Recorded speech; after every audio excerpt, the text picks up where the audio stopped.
Bakery से लेके खाते हैं, इसमें वो क्या चीज़ शामिल करते हैं जिससे एकदम जो है ना वो टेस्ट बढ़ जाता है जी। तो इसमें हम सीक्रेट चीज़ डालेंगे जी, इसमें हम डालेंगे हाफ कप। बिस्मिल्लाहिर्रहमानिर्रहीम, अस्सलाम वालेकुम। कैसे हैं आप सब? उम्मीद करती हूँ आप सब ठीक होंगे। देसी खाने किचन में खुशामदीद। आज मैं आप लोगों के साथ बहुत ही ज़बरदस्त रेसिपी शेयर करने जा रही हूँ। सर्दियों में ये रेसिपी बहुत ज़्यादा बनाई जाती है और इसको खाया जाता है, तो लाजमी आप साल में एक दफ़ा या सर्दियों में एक दफ़ा आप लाजमी इस रेसिपी को ट्राई करें, जो कि बहुत ही हेल्दी भी होती है, बहुत मज़े की बनती है जी। तो आज मैं आप लोगों के साथ पेठे के हलवे की रेसिपी शेयर करूंगी। आप खा तो पेठे का हलवा रहे होंगे, लेकिन इसमें आपको 3 तरह के टेस्ट मिलेंगे। वो किस तरह, वीडियो को आपने शुरू से देखना है ताकि इस तरह से जबरदस्त सा आप भी पेठे का हलवा बना के तैयार कर सकेंगे। टिप्स एंड ट्रिक के साथ आप लोगों के साथ वीडियो शेयर करूंगी ताकि आप इस तरह से जबरदस्त सा पेठे का हलवा बना के तैयार कर सकें। तो आप सब बहन भाइयों का बहुत बहुत शुक्रिया। जो मैंने पहले पेठे के हलवा की रेसिपी शेयर की थी वो काफी लोगों ने बहुत ज्यादा पसंद की है, उसके बहुत ज्यादा कमेंट्स आए हैं। बिस्मिल्लाहिर्रहमानिर्रहीम, आज मैं आप लोगों के साथ पेठे के हलवे की रेसिपी शेयर करूंगी जी। तो पेठे का हलवा बनाने के लिए सबसे पहले जो आपने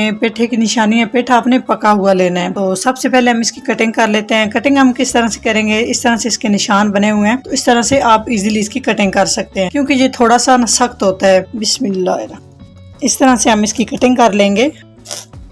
ये थोड़ा सा इसको ना काटना मुश्किल होता है, आराम और एहतियात के साथ जी। इस तरह से पेठा जो है ना पका हुआ होना चाहिए, कच्चा पेठा बिल्कुल भी नहीं होना चाहिए जी। तो इस तरह से एक को हम एक साइड पे करेंगे। पहले हम एक पीस के जो है ना कटिंग कर लेंगे। सबसे पहले हम इसके ना बीज निकाल लेंगे, बहुत इजीली निकल जाएंगे। चम्मच के साथ आप आसानी से निकाल लेंगे इस तरह से जी। इस तरह से इसको साफ कर लेना है। उसके बाद हमने इसके पीस बना लेने हैं इस तरह से। इस तरह से सारे आपने इस तरह से पीस बना लेने हैं, इसके इस तरह से कटिंग कर लेनी है। फिर इसको छीलना भी आसान है और इसको बाद में इसकी कद्दूकश करना भी आसान होता है। इससे मिठाई भी बनती है जो आप बेकरी से लेके खाते हैं, इससे हलवा भी बनता है, इसके लड्डू भी बनते हैं जी। तो इस तरह से हम इसका छिलका उतारेंगे। ये थोड़ा सा सख्त होता है, तो हम इसको अपनी ज़बान में पेठा बोलते हैं, आप इसको क्या कहते हैं जी। तो इस तरह से सारे हम छिलके उतार लेंगे जी। तो इस तरह से छिलके हमने सारे उतार लिए हैं। माशाल्लाह आप देख सकते हैं कितने कलरफुल, कितने ज़बरदस्त से ये पीसेज लग रहे हैं। तो अभी हम इन्हें कद्दूकश करेंगे जी। तो इस तरह से बहुत इजीली हो जाएगा, कोई मुश्किल नहीं है जी। इस तरह से सारा हम कद्दूकश कर लेंगे जी। इस तरह से सारा पेठा जो है ना मैंने कद्दूकश कर लिया है जी। तो एक हम पतीला लेंगे, इसमें सारा कटा हुआ पेठा हम शामिल कर देंगे। बिस्मिल्लाह, इस तरह से सारा पेठा हमने शामिल कर दिया है। चूल्हा ऑन कर लिया और बर्तन हमने चूल्हे के ऊपर रख दिया है। अभी हम इसमें शामिल करेंगे 1 कप कुकिंग ऑयल। तकरीबन ये 200 ग्राम जो है ना बनता है ऑयल। आप चाहे तो इसमें घी भी शामिल कर सकते हैं, घी के साथ भी आप बना सकते हैं इसको।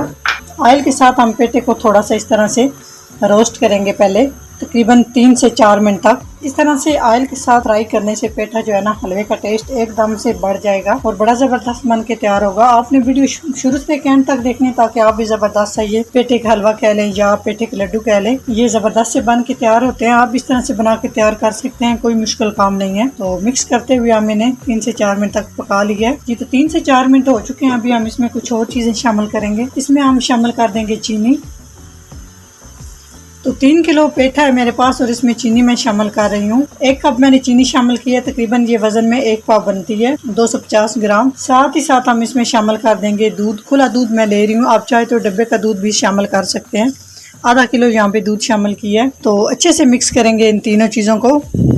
आधा किलो दूध शामिल किया है और इसमें तकरीबन 1 कप मैं पानी शामिल कर रही हूँ। इन सारी चीज़ों को अच्छे से मिक्स करेंगे। मिक्स करने के बाद हम इन्हें कवर करेंगे और मीडियम से लो फ्लेम पे हम इन्हें छोड़ देंगे ताकि ये अच्छे से हमारा पेठा जो है वो गल जाए। आप चीनी अपने टेस्ट के हिसाब से शामिल कर सकते हैं। ये तो अच्छे से मिक्स कर लिया है, कवर करेंगे। यहाँ पे आपको होल नजर आ रहा है, इस तरह से इसके ऊपर एक स्टिक लगा देंगे ताकि इससे स्टीम बने और जल्दी से हमारा पेठा जो है वो गल जाए। तो तकरीबन 20 से 25 मिनट हम इसी तरह से मीडियम से लो फ्लेम पे छोड़ देंगे ताकि पेठा जल्दी से गल जाए और वक्फे वक्फे से आपने इसको चेक भी करते रहना है ताकि ये नीचे से ना लगे। तो 20 से 25 मिनट के बाद आपसे मिलते हैं। 25 मिनट हो चुके हैं। 25 मिनट के बाद ये पेठे की कंडीशन हो चुकी है। माशाल्लाह बहुत अच्छे से पेठा जो है ना गल चुका है। ये आप देख सकते हैं बिल्कुल अच्छे से गल चुका है। इसी तरह से गला हुआ होना चाहिए पेठा। तो इसको हम एक साइड पे करते हैं। तो नेक्स्ट स्टेप की तरफ चलते हैं। एक पैन लेंगे, इसमें हम आधा कप सूजी शामिल करेंगे। सूजी को छान लेंगे।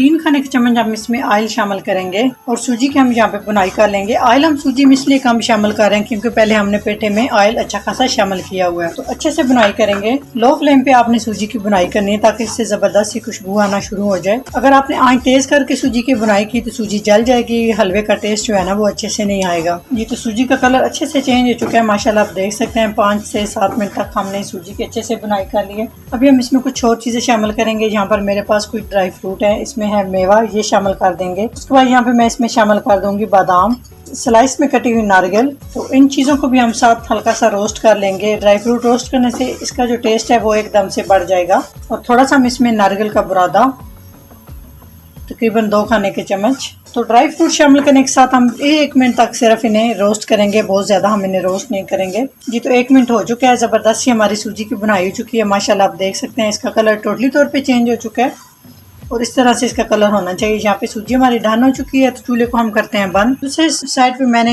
पेठे को गलने के लिए रखा हुआ था, तो अभी आप इसमें देख सकते हैं पानी है। पानी इसमें मैंने इसलिए रखा है, जब हम सूजी शामिल करेंगे, सूजी को भी फूलने के लिए कुछ चाहिए होता है, तो इसलिए हम इसमें अभी सूजी शामिल करेंगे और साथ साथ चम्मच हिलाते जाएंगे।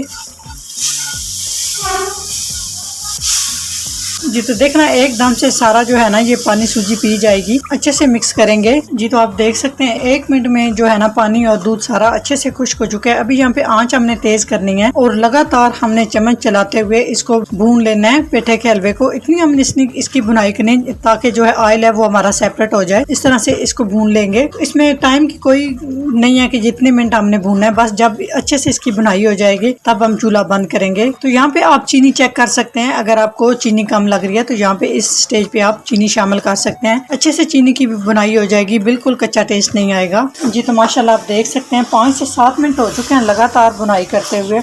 आप देख सकते हैं माशाल्लाह बहुत ज़बरदस्त हमारा पेठे का हलवा तैयार हो रहा है। तो आप इसकी लुक चेक कर सकते हैं। अभी ये देखें आपको ऑयल नजर आना शुरू हो चुका है। ऑयल आहिस्ता आहिस्ता सेपरेट हो रहा है, लेकिन हम यहाँ पे मजीद बुनाई करेंगे। अभी जो है ना वो डन नहीं हुआ। तो पेठे के हलवे में ज़बरदस्त सा टेस्ट लाने के लिए, जिस तरह से आप हलवाई से लेके खाते हैं या बेकरी से लेके खाते हैं, इसमें वो क्या चीज़ शामिल करते हैं जिससे एकदम जो है ना वो टेस्ट बढ़ जाता है। जी तो इसमें हम सीक्रेट चीज़ डालेंगे। जी इसमें हम डालेंगे 1/2 कप मिल्क पाउडर। इससे एकदम जो है ना टेस्ट बढ़ जाएगा। इसमें यकीन जाने आपको टेस्ट खोए वाला, मिठाई वाला आएगा। तो अगर है तो आप डाल सकते हैं, नहीं है तो आप इसको स्किप कर सकते हैं। मिल्क पाउडर शामिल करने के बाद यहाँ पे अच्छे से हम बुनाई करेंगे। जी तो माशाल्लाह बहुत ज़बरदस्त बुनाई हो चुकी है। तकरीबन मैंने 20 मिनट तक लगातार चम्मच चलाते हुए पेठे को इस तरह से बुनाई की है। ज़बरदस्त सा बहुत ही खुशबू वाला हमारा जो है ना ये हलवा तैयार हो चुका है माशाल्लाह। आप इसकी लुक चेक करें। तो यहाँ पे हम चूल्हे को बंद कर देंगे। ये तो इसको हम करेंगे ऊपर से गार्निश। आपको जो ड्राई फ्रूट अच्छे लगते हैं आप उससे कर सकते हैं। अगर मेरी रेसिपी ज़रा सी भी अच्छी लगे तो लाइक एंड शेयर कीजिएगा। चैनल को सब्सक्राइब नहीं किया प्लीज़ चैनल को सब्सक्राइब करें और बेल आइकन लाजमी प्रेस करें। इससे मेरी हर नई आने वाली वीडियो आप सबसे पहले देख सकेंगे।